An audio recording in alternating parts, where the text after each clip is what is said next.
শুভ রথযাত্রা 2025। আমি এই বছরও এখানেই, আগের বছরও এখানে ছিলাম। তো তোমাদের সবাইকে রথযাত্রার শুভেচ্ছা জানিয়ে আমার এই ছোট্ট একটা ব্লগ তোমাদের সাথে শেয়ার করলাম। আশা করি তোমাদের ভালো লাগবে।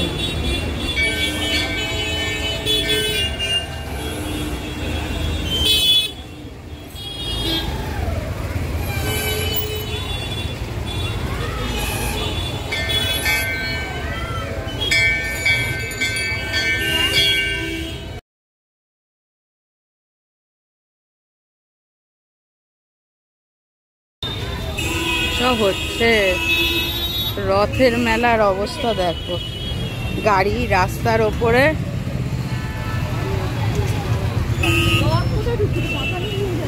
বড় বড় পাখা নিয়ে যাচ্ছে, মোটেও রথ ঢুকছে না। ওদিক দিয়ে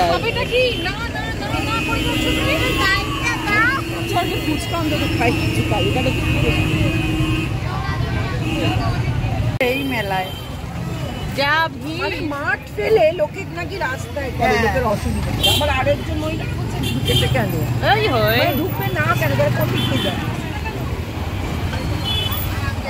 মেলা হয়েছে দেখতে এসছি, কি মুশকিল। আপনিও তাই? আপনি ঢুকেছেন কেন? না, আমার কথা হচ্ছে দুটো বড় বড় মাঠ পড়ে আছে এখানে, তাই না? তোরা খাতা কোথায় রে? এইখানে তোরা কেন করবি এখানে? আমার তো এটাই খুব আপত্তি।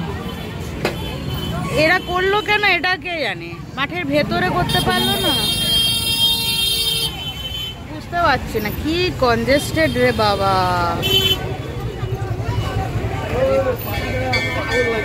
অনেকেরই শরীর খারাপ লাগছে। তার মধ্যে আবার লাইনে করে এই যে ভোগ খাওয়া হচ্ছে। হ্যাঁ, ওইটা তো মাঠে করতে পারছে। হ্যাঁ, এই বৃষ্টির মধ্যে ভোগ খাওয়া, কি অদ্ভুত ব্যাপার স্যাপার। হ্যাঁ, এত ভক্তি আমার ছোটবেলায় আমি দেখিনি কিন্তু। হ্যাঁ, কিন্তু এখন হচ্ছে, মানুষের ভক্তি বেড়ে গেছে।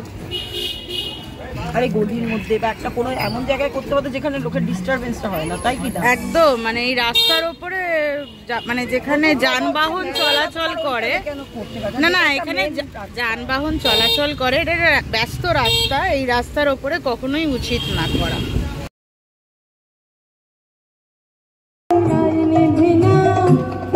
আমার মহলে বলো লোকের মতো বিরাট